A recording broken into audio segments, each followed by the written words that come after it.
আজকে আমি তোমাদের সাথে শেয়ার করেছি গরুর মাংসের মাথার মাংসটা একটু ভিন্ন স্টাইলে আমি যেভাবে রান্না করি সেটাই তোমাদের সাথে শেয়ার করেছি।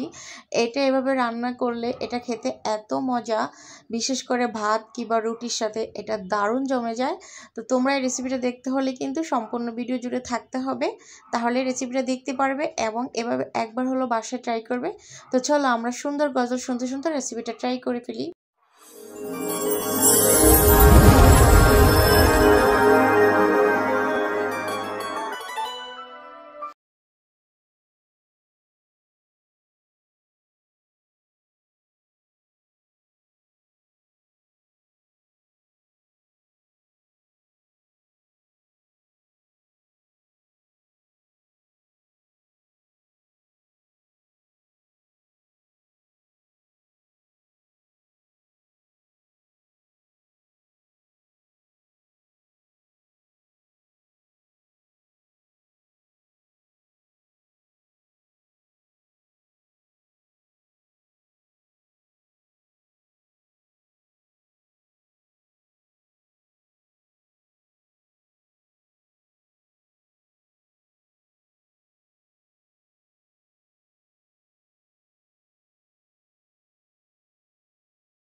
স্বজন হঠাৎ করে শুনবে মরণ, আমার যত প্রিয় স্বজন হঠাৎ করে শুনবে মরণ। মসজিদে এলান হওয়ার পরে কি হবে ভাবতে অশ্রু ঝরে, কি হবে ভাবতে অশ্রু ঝরে, কি হবে ভাবতে অশ্রু ঝরে। তো গজল শুনতে শুনতে কিন্তু আমার রান্নাটা অলমোস্ট হয়ে এসেছে। তা আমি এখানে কিছু টমেটো আর কাঁচামরিচ দিয়ে দিলাম, কারণ আজকে আমি রান্নাটা একটু ঝাল করেই করতেছি, কারণ বাচ্চারা আজকে এটা খাবে না, তাই একটু ঝাল করে করতেছি। আমি আর আপনাদের ভাইয়া খাবো। তো আপুরা ভাইয়ারা, যেটা একটা দুঃখের বিষয়, কষ্ট করে ভিডিও বানাচ্ছি আমি, কখনো গজল দিচ্ছি, কখনো ভয়েস দিচ্ছি, কখনো আমি মিউজিক দিচ্ছি, সব কিছু মিলিয়ে জিলে আমি কষ্ট করে একটা ভিডিও বানাতে হয়। তো তোমরা ভিডিওতে সবাই লাইক দিচ্ছ না কেন জানি না। আর তোমাদের কাছে একটা রিকোয়েস্ট, তোমরা সবাই ভিডিওটা ফুল দেখবে আর অ্যাড সহ ভিডিও দেখার অনুরোধ থাকবে সবার কাছে, যেহেতু আমাদের মনির চ্যানেল, একটু অ্যাড দেখলে কিছু একটা হবে।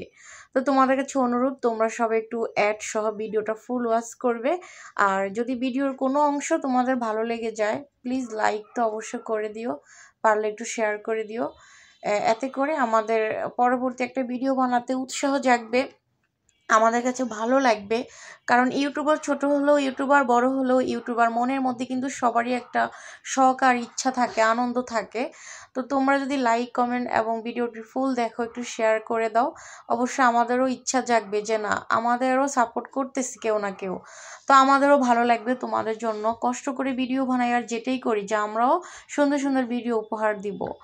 তো প্লিজ আপুরা ভাইয়ারা সবার কাছে একটা রিকোয়েস্ট, ভিডিও ফুল দেখবে, অ্যাড সহ ভিডিও দেখবে, সবাই লাইক কমেন্ট শেয়ার করে দিবে।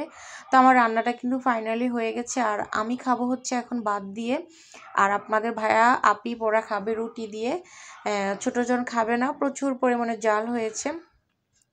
তো আমি একটু ভাতের সাথে নিয়ে নিচ্ছি। আর এই রান্নাটা এত বেশি মজা, কি বলবো, অবশ্যই বাসায় ট্রাই করবে। আমি মশলাগুলো যেভাবে দিয়েছি এভাবে মশলাগুলো ব্যবহার করলে মনে হবে আপনি ফাটায় বাটা মশলা দিতেছেন, সেটার গ্রান এবং স্বাদ দুটোই পাওয়া যাবে।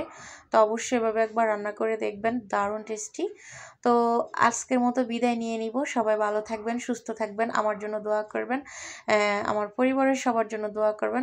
আপনাদের সবার জন্য আমার তরফ থেকে অনেক অনেক ভালোবাসা। আল্লাহ হাফেজ।